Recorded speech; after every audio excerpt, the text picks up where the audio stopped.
रुझानों में बीजेपी को 36 सीटें मिलना कम से कम अवधेश जी ये तो दिखा रहा है कि नतीजा किधर भी जाए, बीजेपी मान लीजिए एक सेकंड के लिए हार भी जाए अगर, तो भी केजरीवाल बीजेपी के विधायकों को उठवा के मार्शल से बाहर तो नहीं फेंक पाएंगे।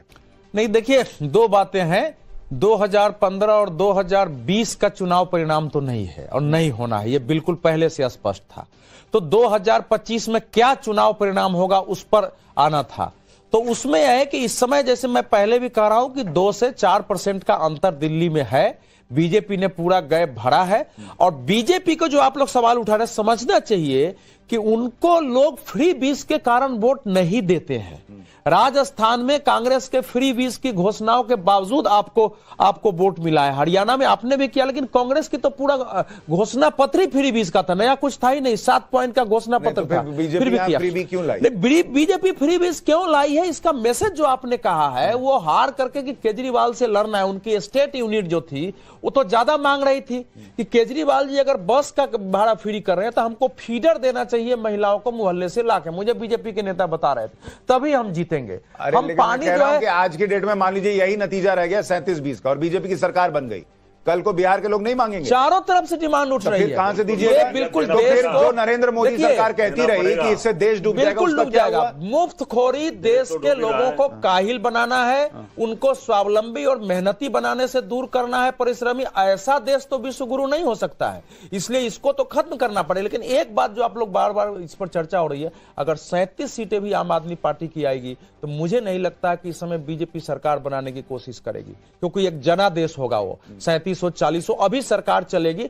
आम आदमी पार्टी अपनी आंतरिक जो उनके अंदर समस्याएं पैदा हुई है उससे उसका टूटना तय होगा। आनंद भाई, क्या अगर ये स्थिति है कि आप ये कह रहे हैं कि भाई केजरीवाल को रोकने के लिए फ्री भी जरूरी था, सब मान रहे हैं, लेकिन अब ये रुकेगा कैसे अगर आप जीत गए? बहुत देखिए, एकदम ठीक बात कही उन्होंने, लेकिन ये समझना कि इस इलेक्शन में ही फ्रीबीज दिए जा रहे हैं ये गलत होगा। पिछले 10-15 सालों से जिस तरह का अगर हम ट्रेंड देखें, हर पार्टी फ्रीबी प्रॉमिस कर रही है, हर पार्टी फ्रीबी डिलीवर कर रही है। बस डिफरेंस ये है कि फ्रीबी और वेलफेयरिज्म में जानबूझ के पॉलिटिशियन ने वो लाइन जो होती है ना सुशांत जी, वो ब्लर कर दी है। लोग ये कंफ्यूज हो गए हैं कि फ्रीबी क्या है, वेलफेयरिज्म क्या है। अब मैं अगर आपसे पूछूं, एक आपके सवाल लूं, जो पुअर पॉपुलेशन है हमारी, वो भी इनडायरेक्ट टैक्सेस देती है। वो अगर तेल साबुन खरीदते हैं, उनके पास जितना पैसा होता है उसमें टैक्स जाता है। उसमें अगर उनको 2100 रुपए पर मंथ फ्री मिल रहा है, उसको आप फ्री भी मान रहे हैं। लेकिन मिडिल क्लास को जब आपने 2 लाख रुपए टैक्स हटा दिया, उसको कोई फ्री भी नहीं कह रहा है। आप देख रहे हैं क्या तो लोग भूल गए हैं फ्रीबी क्या है, वेलफेयरिज्म क्या है। अब मेरे ख्याल से मदर ऑफ ऑल फ्रीबी, जो सारी फ्रीबी का मदर है, जो कोई पॉलिटिशियन टच करने को हिम्मत नहीं है, वो है एमएसपी। आप सरकार हर साल 3 लाख 4 लाख करोड़ प्रोक्योर करती जा रही है। आपकी बफर मैक्सिमम लिमिट है 40 मिलियन टन। आपके पास 100 मिलियन टन अनाज है, क्योंकि आप प्लेकेट कर रहे हैं वोट बैंक को। नहीं, और उसमें सबसे बड़ी समस्या दूसरी है आनंद भाई, आपको याद होगा आनंद भाई, हमने एक चर्चा की थी और उसमें हमने ये बात भी की थी कि एक तो आप कह रहे हैं एमएसपी की समस्या है, दूसरा कि आप चूंकि अब आपको एमएसपी देनी है और आप खरीदे जा रहे हैं, तो जो खरीद लिया उसको रखेंगे कहां? तो आप मुफ्त राशन बांट रहे हैं और वो एंडलेस चलेगा, नहीं वो खत्म नहीं होने वाला दुनिया और उस पे 11 लाख करोड़ रुपए का खर्च है बहुत। सर, साम्यवादी सत्ताओं के विध्वंस का एक बड़ा कारण जो था वो यही था कि ये स्टेट ने जरूरत से ज्यादा अपने ऊपर आर्थिक वित्तीय जिम्मेवारी ले ली थी।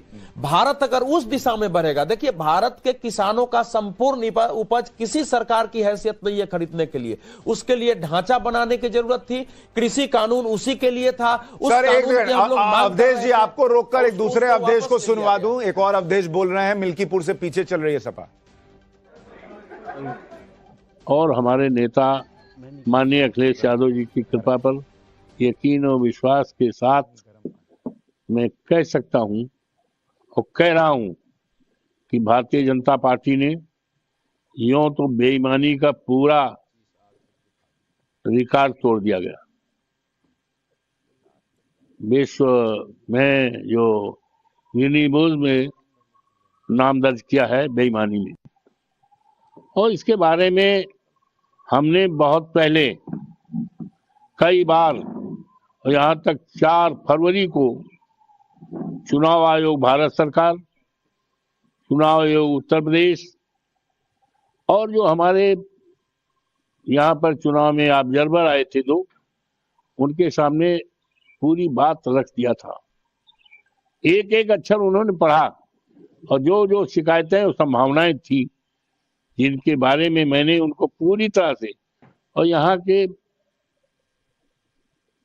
दैनिक जागरण को, अमर उजाला को, जन मोर्चा को, और तो अवधेश जी अभी पीछे चल रही है सपा, हारी भी नहीं है। बीजेपी प्रत्याशी करीब 4000 वोट से ही आगे हैं, लेकिन अवधेश जी अभी से रो रहे हैं कि भाई वहां पे प्रशासन जो है उसने ये किया वो किया। अभी कुछ दिन पहले जब ये जीते थे तब प्रशासन ठीक था, फिर ये वहां लोकसभा जीत गए तब भी प्रशासन ठीक था।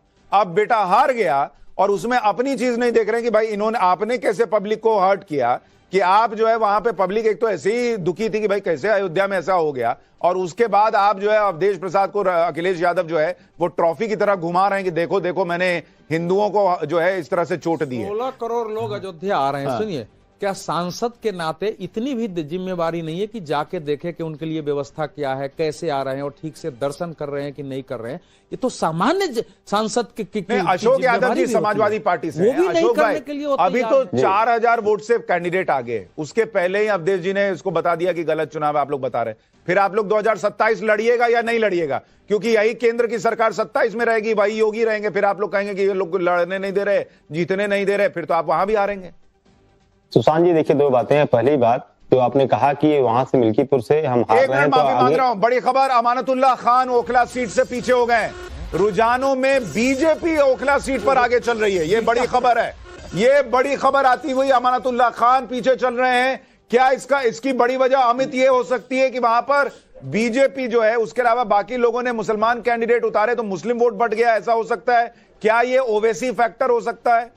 देखिए, ओवैसी फैक्टर हो सकता है, लेकिन आजकल जो है बीजेपी को हराने वालों के साथ ही पूरी की पूरी जो मुस्लिम या जो अल्पसंख्यक वोट है वो उधर जाती है। निश्चित तौर पर ओवैसी की पार्टी का कुछ असर होगा, लेकिन बहुत ज्यादा मुस्लिम वोट बटेगा उसकी उम्मीद कम लगती है मुझे, क्योंकि अब ऐसा होता नहीं है। आनंद रंगनाथन, ये भी हो सकता है, अभी हमने सुना था कि एक बड़े कट्टर भाई साहब थे, उन्होंने कहा कि मैं बीजेपी के लिए पहली बार वोट देकर आया हूं। क्या मुसलमान ने बीजेपी के लिए वोट किया हो? ये भी हो सकता है। देखिए, उससे अवधेश जी करे नहीं हो नहीं सकता। हाँ, मतलब अब ये मैं अब या तो आम आदमी पार्टी को तो कॉन्स्पिरेसी थ्योरी बिलीव करने लग जाऊं लेकिन ये जो जैसा आपने कहा, आ रहा हूं अभिषेक जी, जैसा आपने कहा कि ये वोट कटिंग वहां पे हुई है, तो कई लोग कहते हैं Owaisi is the B team of BJP. नहीं, they are not the B team of BJP, they are what they are. वो आप किसी भी स्ट्रॉन्ग मुस्लिम स्ट्रॉन्ग होल्ड में अगर आप ओवैसी को लगाएंगे तो दे विल, लोग कंफ्यूज होंगे, क्योंकि आपका भी जो कैंडिडेट है ना उसने भी डिलीवर नहीं किया पिछले 10 साल से। तो मतलब anti incumbency plus Owaisi factor, मतलब कोई एक फैक्टर नहीं सुशांत जी, दो फैक्टर। ठीक है, अभिषेक आप कुछ कह रहे हैं, बोलिए। देखिए, अवधेश जी ने बोला कि दिल्ली की जनता मुफ्तखोर है, क्योंकि 3 बार अरविंद केजरीवाल जी को जो हमने जन कल्याणकारी योजनाओं के उनको फायदा पहुंचा, मैंने ये शब्द नहीं इस्तेमाल किया, चुनाव के उन्होंने मुफ्तखोर बोला। सुशांत जी, दिल्ली के अंदर इफी विचारधारा का चुनाव था। एक तरफ अरविंद केजरीवाल जी का विचारधारा था जो दिल्ली की जनता पे पैसे लेकर के दिल्ली की जनता पे खर्च करते हैं। दूसरी तरफ नरेंद्र मोदी जी का विचारधारा था जो जनता का पैसा तो लेते हैं लेकिन अपने चंद उद्योगपतियों को पैसे माफ कर देते हैं। एक रेवड़ी मॉडल था, एक रेवड़ा मॉडल था। और मुझे फक्र अपने नेता अरविंद केजरीवाल पे, फक्र है कि उन्होंने दिल्ली की जनता को सहूलियत देने का कार्य किया। 1200 करोड़ गवर्नमेंट एड बजट जनता के पैसे नहीं है, और हम लोगों ने वैसे शब्द में अभी इन्होंने मुफ्तखोर बोला कि नहीं बोला? नहीं, आप भी जानते हैं। एक ब्रेकिंग बता दूं, देखिए मुस्लिम बहुल 2 सीटों पर बीजेपी आगे चल रही है। एक तो ओखला पे चली रही है, चांदनी चौक सीट पर भी बीजेपी आगे चल रही है। चांदनी चौक पर तो मुझे आश्चर्य नहीं है ना, क्योंकि चांदनी चौक और जो जाट बहुल 7 सीटें हैं उनमें से 7 में से 5 पर बीजेपी आगे चल रही है।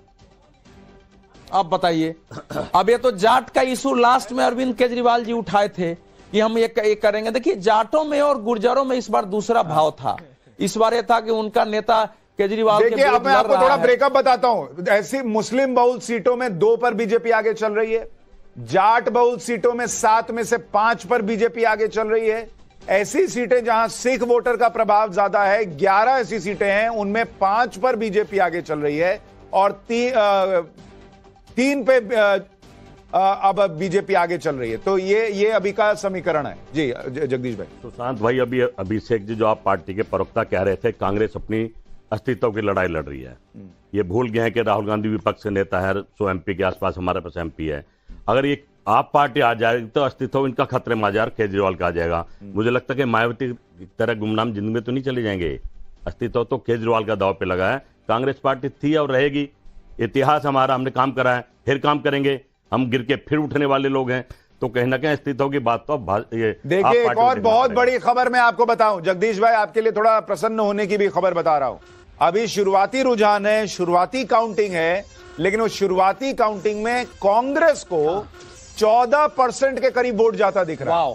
14%। और इसलिए आम आदमी पार्टी को अगर ये डेंट लग रहा है, बीजेपी गठबंधन 39 और आप 25 पर दिख रही है, तो इसमें अभी शुरुआती रुझानों में कांग्रेस का योगदान भी है कि वो आम आदमी पार्टी को चोट पहुंचा रही है। अभिषेक भाई, ये कांग्रेस आपको पीछे से कटप्पा वाला मामला हो गया है, छुरा भोग दी है। मैं कह रहा हूं कांग्रेस का जो पिछली बार का वोट शेयर था उससे भी आधे होने जा रहा है। अभी धैर्य रखिए, अभी बहुत ही अर्ली है।